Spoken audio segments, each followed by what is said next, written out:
ፍቅር እስከ መቃብር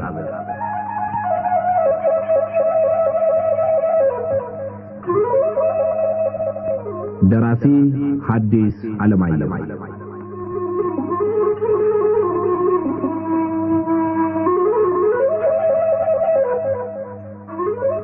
ተራኪ ወጋየሁ ንጋቱ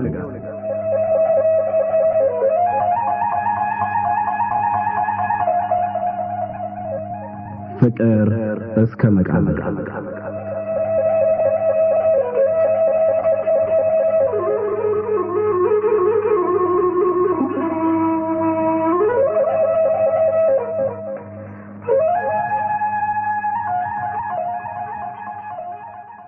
ጎጃም ዳሞት አውራጃ ውስጥ ማንኩሳ በምትባል ሀገር ቦጋለ መብራቱ የሚባሉ ብዙ ዘመን በብቸኛነት የሚኖሩ ሰው ነበሩ። ቦጋለ መብራቱ ከድሃ ቤተሰብ የተወለዱ በዚያውም ላይ ድሆች ወላጆቻቸው ገና በሕፃንነታቸው ሞተውባቸው ድህነት ሲያንገላታቸው ያደጉ ነበሩ። ትንሽ ከፍ እንዳሉ መጀመሪያ የፍየልና የጥጃ እረኛነት እየተቀጠሩ በኋላም እጃቸው እርፍ ለመጨበጥ ያህል መበርታት ሲጀምር ግብርና እየተቀጠሩ ይኖሩ ነበር። በዚህ ሁኔታ እኩል ዕድሜያቸውን ካሳለፉና የምሽት ማግባት ፍላጎታቸው እየተቀነሰ ከሄደ በኋላ በጎልማሳነታቸው ጉልበታም ወዲያውም ጤናማ በመሆናቸው ረዳት ሳይፈልጉ ራሳቸውን ረድተው ለመኖር ቢችሉም ምሽት ካላገቡ ዕድሜያቸው እየገፋ አቅማቸው እየተቀነሰ ሲሄዱ ረዳት የሚያጡ መሆናቸውን ወላጆቻቸው አጥብቀው ስለመከሯቸው ከዚያው ከማንኩሳው ውድነሽ በጣሙ የሚባሉትን ሴት አገቡ። ወይዘሮ ውድነሽ 3 ባሎች በተራ አግብተው 3ቱም ስለሞቱባቸው ባል ፈርቷቸው እሳቸውም ዕድላቸውን ፈርተው ባል እንዳይመጣላቸው ተስፋ ቆርጠው ቢመጣም እንዳያገቡ ወስነው ተቀምጠው ነበር። በኋላ ቦጋለ መብራቱ የወይዘሮ ውድነሽን የንስሐ አባት ቄስ ታምሩን አማላጅ ልከው በብዙ ደጅ ጥናት አገቧቸው። ስሙ እንዴት ውድነሽ አሉ ቄስ ታምሩ አንድ ቀን። ከዛሬ በፊት ባሎቹን ሲያገቡ ለአንዳቸውም አማላጅ ሆኜ እንዳልመጣው እሱ ያውቃሉ። አሁን ግን በግድ የሚያስፈልግ ስለመሰለኝ ነው አማላጅ ሆኜ የመጣሁ። በውጭ የሚወራውን የእርሶ ጆሮ አይሰማውም። ሴት ብቻዋን ከተቀመጠች ትደፈራለች፣ ባትደፈርም አልተደፈረችም አትባልም። እንኳን ከወንድ ከዘመድ ርቄ ባዘን ተጨንቄ እንጀራ በእንባዬ እያራስ ብዬ በላሁ መቀመጥ ያንሶኝ የአገሬ ሰው ለክፉ ዕድሌ ተባባሪ ሆኖ አላስቀምጠኝ ሲል ጊዜ ምን ላድርግ? እግዚአብሔር ይኸው እንጂ አሉ እመት ውድነሽ ራሳቸውን እግዚአብሔር ወዳለበት ወደ ላይ ቀና አድርገው። ልቦ የተጫነውን ከባድ ሐዘን በትዕግስትና በንጽህና ተሸክሞ መኖሩን ከእርሶና እግዚአብሔር በቀር ማን ያውቅሎታል? ሰው ለብሰውና መልኩ አምሮ ሲወጡ ሲያይ ደስ ብሎ የሥጋ ፈቃዱን ፈጽመው የሚኖሩ ይመስለዋል። ሰው እግዚአብሔር አይደለምና የውጭውን እንጂ የውስጡን አያይም። እኔና እግዚአብሔር የምናውቀው እርሶ የማያውቁት አለ አባቴ። እኔስ እዚህ በባዶ ቤት የገዛ ጉልበቱን እያቀፉ እየተኙ በንጽህና እንደሚኖሩ አውቃለሁ። ነገር ግን የኔ ብቻ ማወቅ ምን ያደርጋል? ለዚህ ሁሉ መድኃኒቱ የሐሜተኛውን አፍ የሚዘጋ የተሰበረ ልቦን የሚጠግን ይህን ሁሉ የሚያደርግ አሁን እንደነገርኩ ያው ትዳር መያዙ ነው። አዩም እመት ውድነሽ የባልን ሐዘን ማሸነፍ የሚቻል ባል በማግባት ግድ የለዎትም። እኔ ለእሱ የሚጠቅመውን እንጂ የሚጎዳውን ምክር አልመክሮትም። እመት ውድነሽ አይኖቻቸውን ከአባ ታምሩ ላይ አንስተው ወደ በሩ ትኩር ሲያደርጉ እንባቸው በቅጽበት አይናቸውን ሞልቶ ወዲያው ይፈስ ጀመረ። አባታኝቱ ምነው እመት ውድነሽ ልጅ አይባሉ ትልቅ ሴት ነው።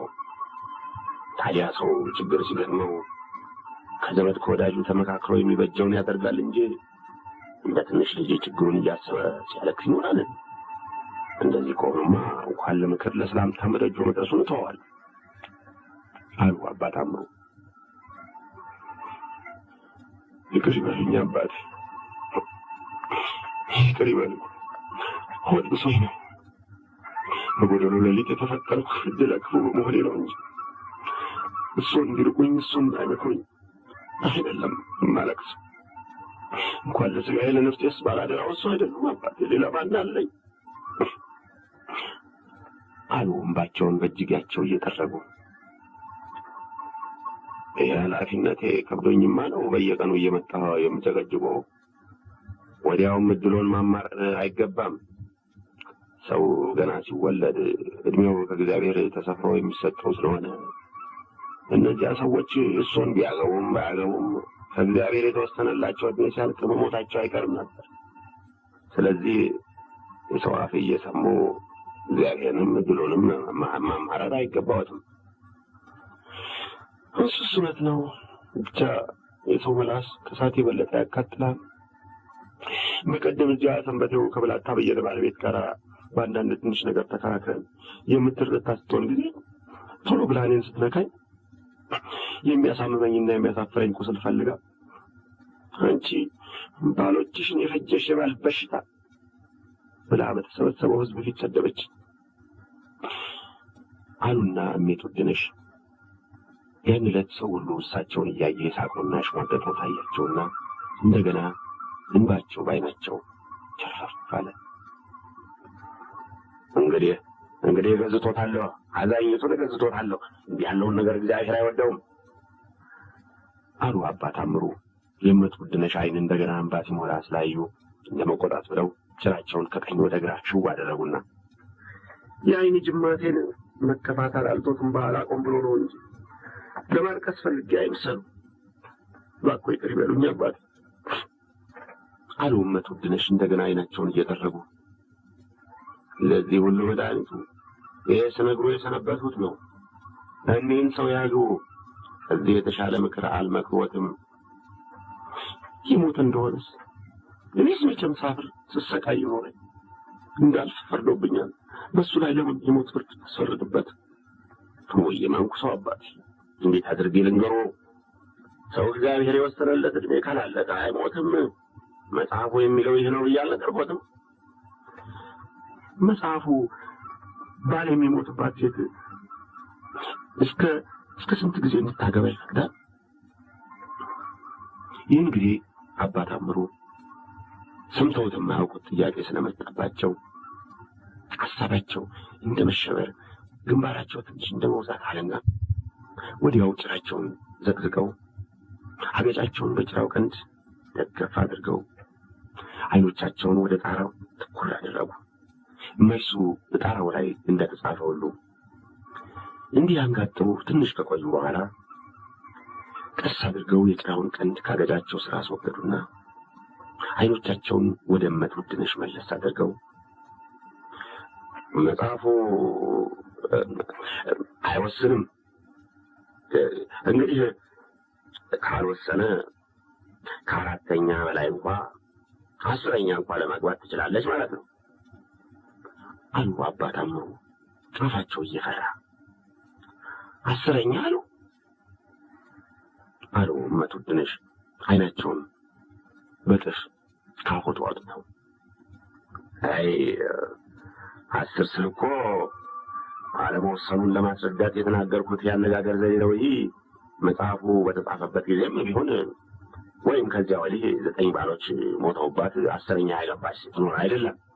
ወደፊትም እንዲህ ያለ እንደማይደርስ የታወቀ ነው። ብቻ እንዲህ ያለ ነገር ቢደርስ መጽሐፉ አይከለክልም ለማለት ነው። ነገር ግን ይህ ለሌላ ሰው የሚነገር አይደለም። አደራው እንደው በእሱና በእኔ መካከል የሚቀር ነው አሉ አባ ታምሩ ፊታቸውን ኮስተር አድርገው። ለወይዘሮ ውድነሽ የተናገሩት እውነት መሆኑን ራሳቸውም እርግጠኛ ስላልነበሩ ሰግተው፣ ምን ነው አባቴ በእኔና በእሱ መካከል የሚነገር ሁሉ ቁርባን መሆኑ ቀረ? አይ እንዲያው ማስጠንቀቅ አይከፋም ብዬ ነው።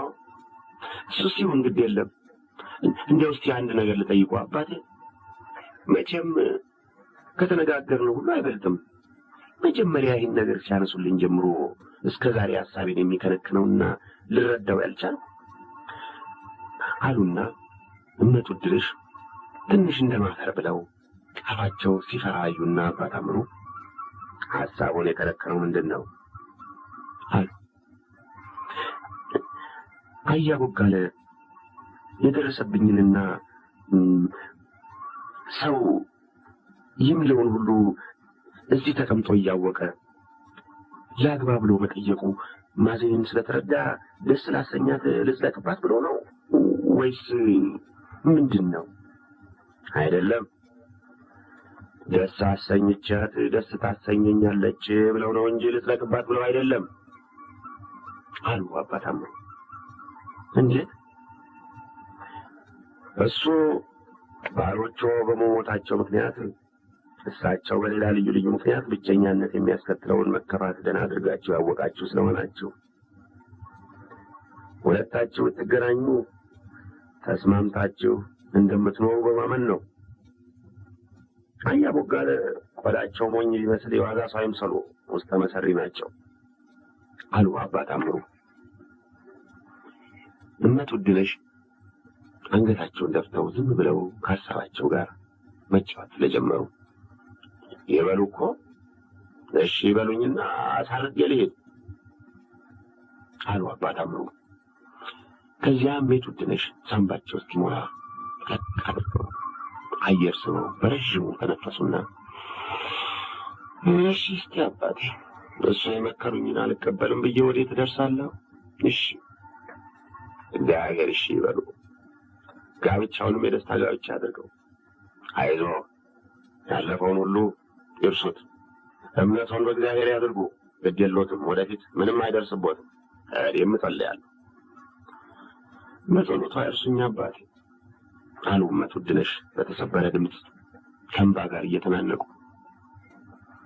ከዚያ ቄስ ታምሩ የወይዘሮ ውድነሽን እንባ እንዳያዩ ወዲያ ለማባረር እንደፈለጉ ጭራቸውን ግራና ቀኝ ሽው አድርገው ቶሎ ብድግ አሉና አንድ ጊዜ መሬት አንድ ጊዜ ጣራ እያዩ አሳርገው እጃቸውን ለእመት ውድነሽ አሳልመው ወጡ።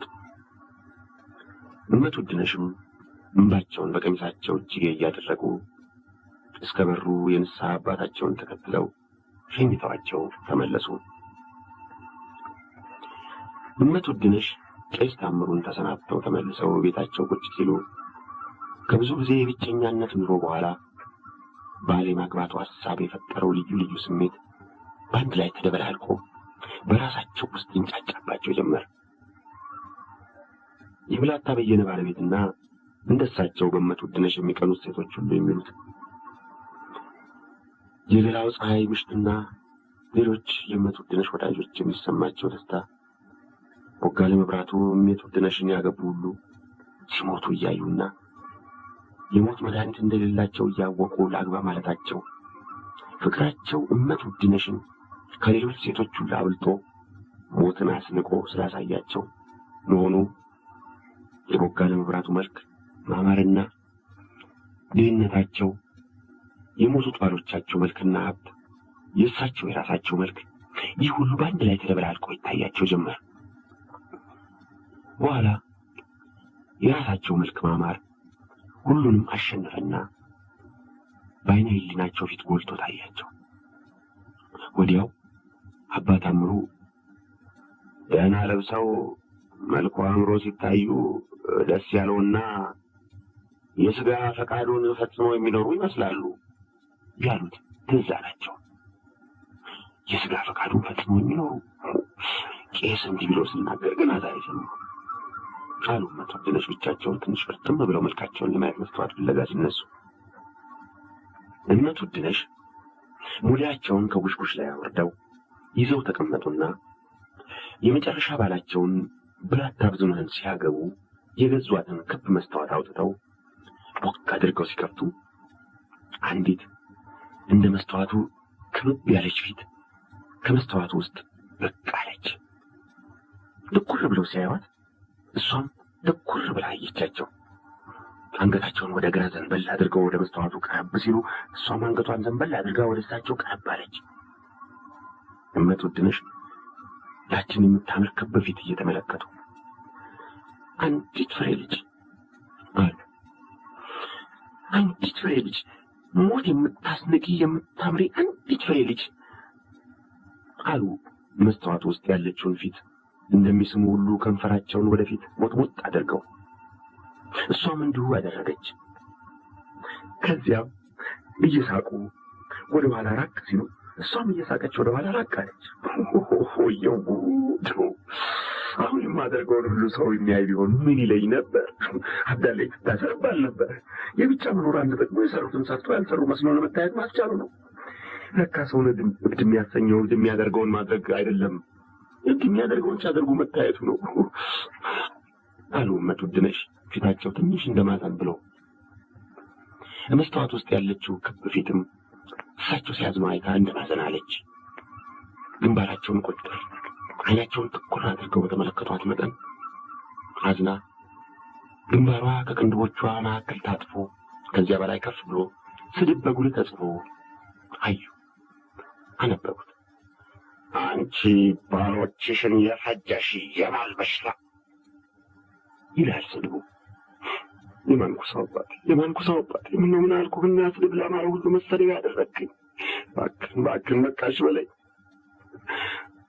አሉና እመት ውድነሽ መስተዋቱን ጥለው ዓይናቸውን በሁለት እጃቸው ሸፍነው ያለቅሱ ጀመር።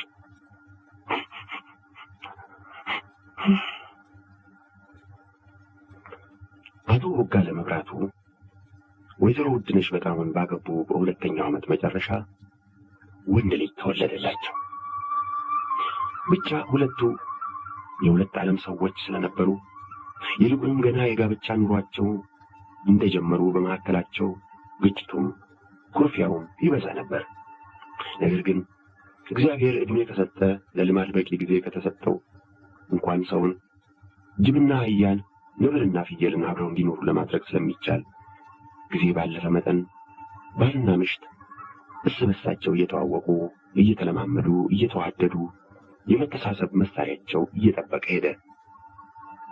ወይዘሮ ውድነሽ ከባለጸጎች ወገን ተወልደው በደህና ያደጉ፣ ከዚያም ባል ለማግባት ሲደርሱ 3 ባለጸጎች ባሎች በተራ አግብተው በጌትነት የኖሩ፣ 3 ባሎቻቸውን በተራ ከቀበሩ በኋላም የአገሩ ሰው ስድብና ሽሙጥ ከሳቸው አልፎ ተርፎ ዘመዶቻቸውን ሲነካና ሲያሳፍር በማየታቸው ከዘመድ ከወዳጅ ርቀው ነፍሳቸውን ይማርና አባታቸው ያወረሷቸው ሀብት እስኪያልቅ ድረስ አንዲት ሙያተኛ እየረዳቻቸው ለብቻቸው በእመቤት ወግ የሚኖሩ ነበሩ።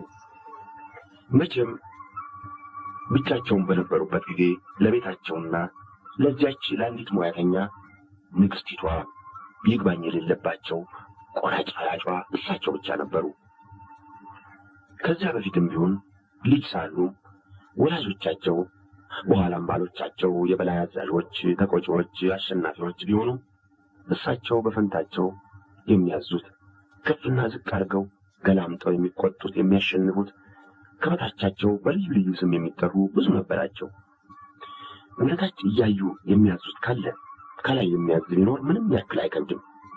ከፍና ዝቅ አድርገው አይተው የሚቆጡትና የሚመቱት በታች ካለ ከላይ የሚቆጣና የሚመታ ቢኖር አያምም። የሚያሸንፉት በታች ካለ ከላይ የሚያሸንፍ ቢኖር ግድ የለም።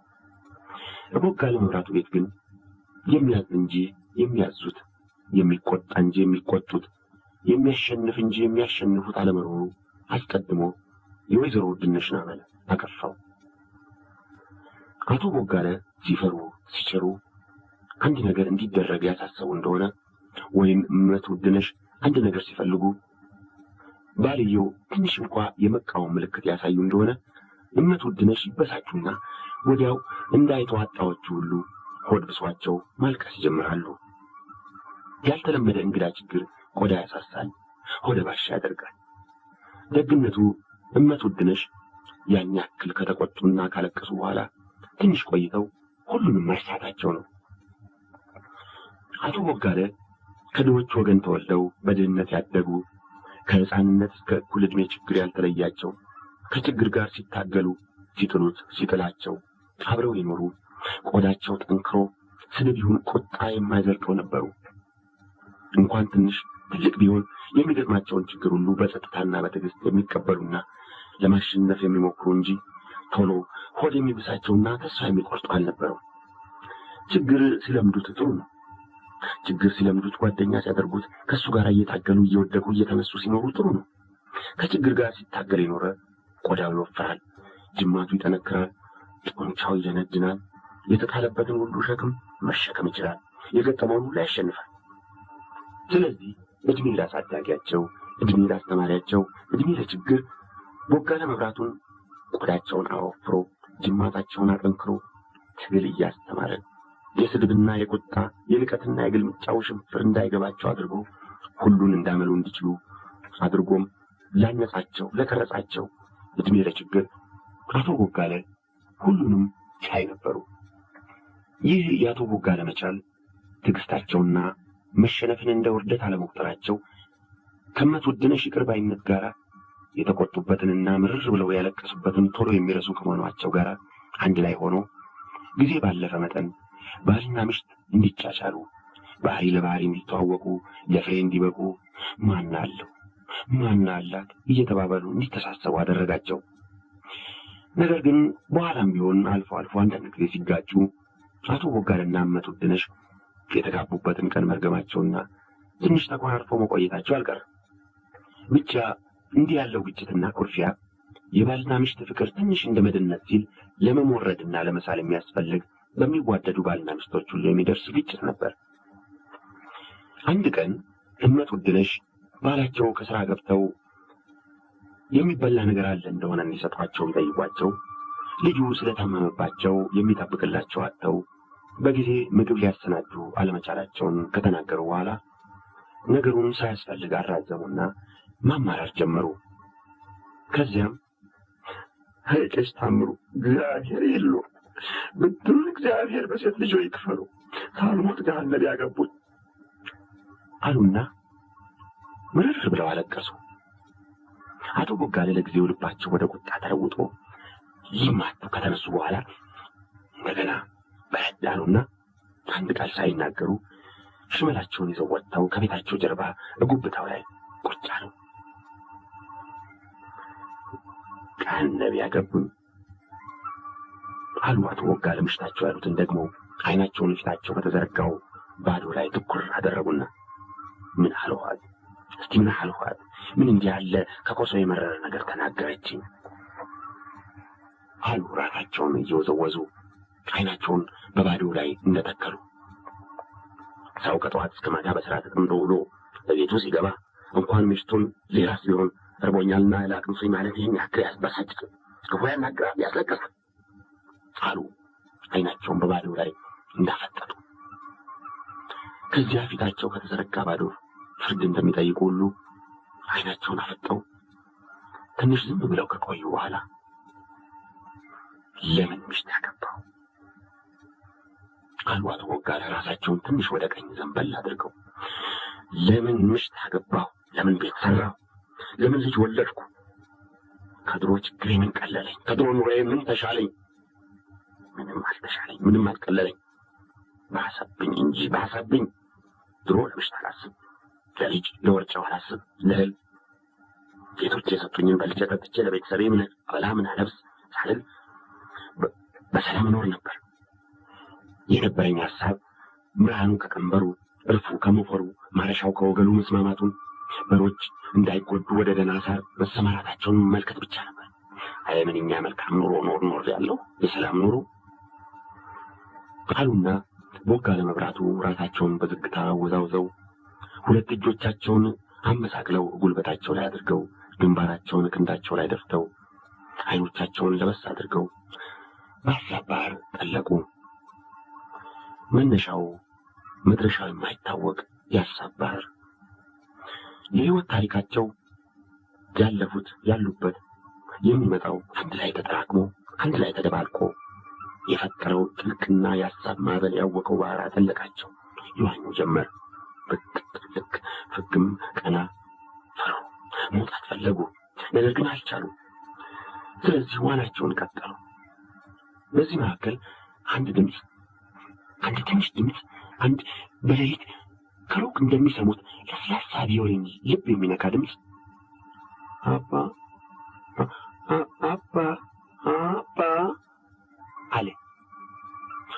ወዲያው ባህሩ ጸጥ አለ።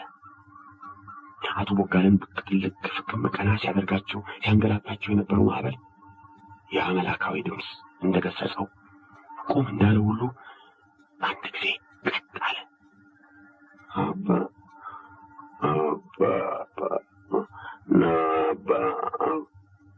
አለ ደገመና ድምፁ። ዝም በል የኔ ጌታ፣ አይዞህ ዝም በል አባባ አሁን ይመጣል፣ አባብዬ አሁን ይመጣልናል አለ አንድ ሌላ ድምፅ፣ አንድ የሴት ድምፅ።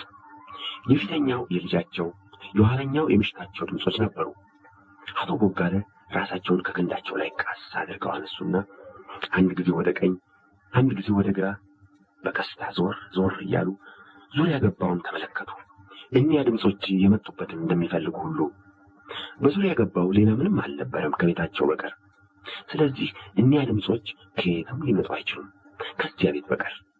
ቦጋለ መብራቱ አይኖቻቸውን ትኩር አድርገው ይመለከቱ ጀመር። አሁን ወደ ባዶ አይደለም፣ ወደ ቤታቸው፣ ከ7 ዓመት በፊት ወደ ሰሩት ቤታቸው። ከዚያ አይኖቻቸውን ለበስ ሲያደርጉት ግድግዳውን ዘልቀው ሚስታቸውን፣ ልጃቸውን፣ ሁኔታቸውንም ሁሉ አዩ። ቤታቸው፣ ሚስታቸው፣ ልጃቸው፣ ሁኔታቸው ሁሉ አይኖቻቸውን ለበስ ሲያደርጉት ወለል ብለው ታዩአቸው። ብዙ ጊዜ አካላዊ አይኖች ሲዘጉ የማይታየው ይታያል። ለሰው 2 አይነት አይኖች አሉት። አንዱ አይነት አካላዊ፣ ሁለተኛው አይነ ህሊና ናቸው። ሁለቱ በአንድ ላይ አያዩም፣ ቢያዩም ደህና አድርገው አያዩም። አካላዊ አይኖች ማየት የማይችሉትን ለማየት አይነ ህሊናን መክፈት ያስፈልጋል።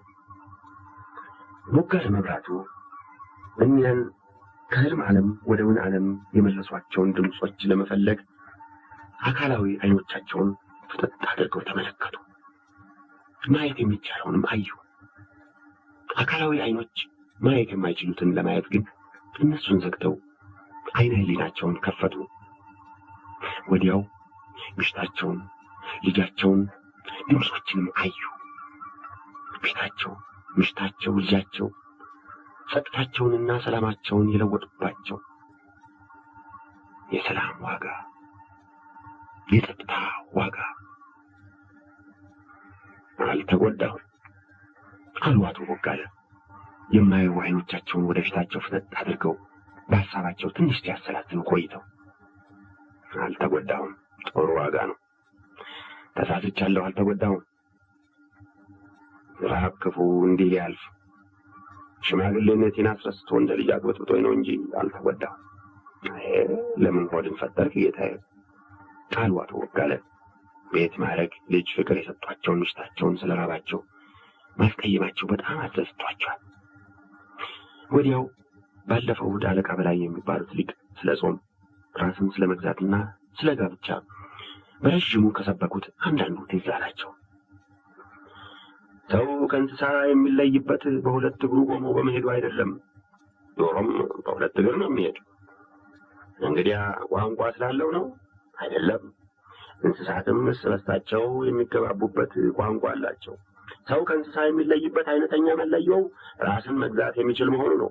ሰው ከእንስሳ የሚለይበት ረሃብን፣ ስስትን፣ ሴሰኝነትንና እነሱን የመሳሰሉትን ከእንስሳ ጋር የሚጋራቸውን ባህሪዎች ለመግታት በመቻሉ ነው። በረሃብ ተገፍቶ የተመኘውን ሁሉ ልብላ ካለ፣ በስስት ተገፍቶ ያየውን ሁሉ የኔ ይሁን ካለ፣ በሴሰኝነት ተገፍቶ ከሚመኛት ጋር ግብረ ዝሙት የሚፈጽም ከሆነ ሰው መሆኑ ቀርቶ በሁለት እግሩ የሚሄድ እንስሳ ይሆናል። ሰው ከስጋና ከመንፈስ አንድ ላይ ተዋህዶ እንደመፈጠሩ መጠን ዓለማዊና መንፈሳዊ ስሜቶች ያለማቋረጥ የሚፈራረቁበት፣ የሚታገሉበት፣ የሚዋጉበት የጦር ሜዳ ነው። በእንዲህ ያለው ጦርነት መንፈስ ሌላ አድራጊ የሆነ እንደሆነ ስጋንና የስጋን ፈቃዶች ሁሉ ይገዛል ማለት ነው። የሰው መንፈስ በርትቶ ስጋውን ካሸነፈና የስጋውን ፈቃዶች መግታት ከቻለም ሰው ከስጋዊ እድፍና ጉስቁልና ነጽቶ ጠርቶ ወደ ሰማያዊ አምላኩ መቅረብና በጸሎት መነጋገር የጻድቃን ማህበርተኛ መሆን ይችላል ማለት ነው። ጾም የተሰራ መንፈስን ለማበርታት ስጋን ለማድከም ሰውን ወደ እንስሳት የሚለውጡትን ስጋዊ ምኞቶችና ፈቃዶች ለመግታት ወይም ባጭር ቃል ሰው ራሱን መግዛት የሚችል ነው። ከመብልና ከመጠጥ መጾም ስጋን አድክሞ ክፉ ነገር ከማሰብና ከመፈጸም ወደ መጾም ያደርሳል። ክፉ ነገር ከማሰብና ከመፈጸም ከተጾመም የጻድቃን ማህበርተኛ የመላእክት ጓደኛ ወደ መሆን ይደርሳል። ዝሙት ማለት ካላገቧት ሴት ጋር ግብረ ዝማሬ መስራት ብቻ ነው አይደለም። ሲያገቡ ሲፈቱ መኖርም ከዝሙት ይቆጠራል። በተቀደሰው በተባረከው ጋብቻ ስም ሴት እየለዋወጡ ሲያገቡና ሲፈቱ መኖር ከዝሙት የተለየ አይደለም።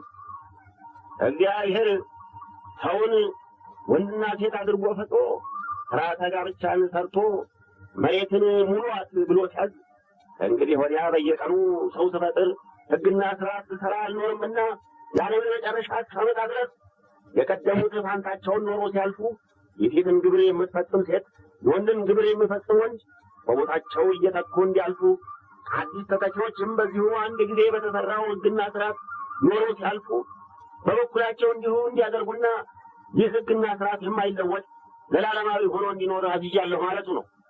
ስለዚህ ራስን ገዝቶ የሥጋ ፍላጎቶቹን ገዝቶ ጋብቻን አክብሮ በኋላም የእግዚአብሔርን ሕግና ሥርዓት ለኋለኛው ትውልድ የሚያስተላልፍ ዘር በቦታው ተክቶ ማለት የእግዚአብሔር ትእዛዝ ነው። አቶ ቦጋለ ዓይኖቻቸውን ገርበብ አድርገው ከድነው በጉብታዋ ላይ እንደተቀመጡ ይህን አለቃ በላይ ባለፈው ወደ ቤተ ክርስቲያን የሰበኩትን ሲሰሙ ራሳቸውን አለቃ በላይን አንዳንድ ጊዜ በግል ጥፍራቸው እየቆሙ እየረዘሙ አንዳንድ ጊዜም ጉልበታቸውን ሸካክ እያደረጉ እያጠሩ ክንዳቸውን ቀኝና ግራ ላይና ታች እያወናጨፉ ፊታቸውን ፈቀቅ ኮስተር እያደረጉ ሲናገሩ በዓይነ ሕሊናቸው ሲያዩ ቆዩና ብለው በረዥሙ ተነፈሱ። ከዚህ ከተናገሩት ሁሉ ዋናው ነገር ሰው ራሱን ሴሰኝነቱንና ስስቱን መግታት ካልቻለ ከከብት አይሻልም ያሉት ነው። ይህ እውነታቸውን ነው። ራሱን የማይገዛ ሰው አይባልም። ሌላ ሁሉ እንዲያው ለንግግር ማበርከቻ ነው። ሰው እንኳን እስኪደክም እስኪሞት ቢጾም ሰው እንደሆነ ይሞታል እንጂ የመላእክት ጓደኛ ሊሆን የሚችል አይመስለኝም። ብቻ ሰው ብዙ ሲናገር ምንም ልቅ ቢሆን የተናገረው ሁሉ ፍሬ ሊሆን አይችልም። እንደ እህል ማለት ነው። ከአንድ ክምር እህል የሚገኘው ፍሬ ቢበዛ ከአንድ ጎታ አይበልጥም። የቀረው ገለባ ነው። ይህም እንደዚያው ማለት ነው አሉ ቦጋለ መብራቱ እንደ መንጠራራት አሉና ከዚያ ሚስታቸው የተናገሩትና ልቅሷቸው እንደገና መጣባቸውና ዓይናቸውን ሳያረጉ ወደ ቤቱ አፍጥጠው ሲያስቡ ቆዩ። ዓይናቸው ቢፈጥም የሚስታቸውን ልቅሶ እንጂ ቤቱን አያዩም ነበር። አዎ ልትበሳጭ ልታለቅስ ይገባታል አሉ። እንዲህ ሲያስቡ ቆይተው እሷ አትበሳጭ ማን ይበሳጭ? እሷ አታለቅስ ማን ያለቅስ? በሰፊው የለመደች ተልከዋሽ ጋር ተጭነው ጋር የነበራት ወይዘሮ አይተዋጣ እሷን ሆድ ያልባሰ ማንን ሆድ ይባሰው? ቀን ቢጥላት ቀን ቢተባባት ነው እንጂ የጌቶች ልጅ እመቤት አልነበረች። ቢልበኝም የእሷን ችግር አይቼ ዝም አለ ማለት የጥፋተኛ ሆኔ ነኝ። ሄድና አሪኝ ልበላት አሉ አቶ ቦጋለ በሀሳባቸው። መቼም የሚወዱት ሲበድል ለበደሉ ምክንያት ማግኘት ቀላል ነው። ከዚያ ብድግ ብለው ሽመላቸውን በኋላቸው እየጎተቱ ወደ ቤታቸው ገቡ።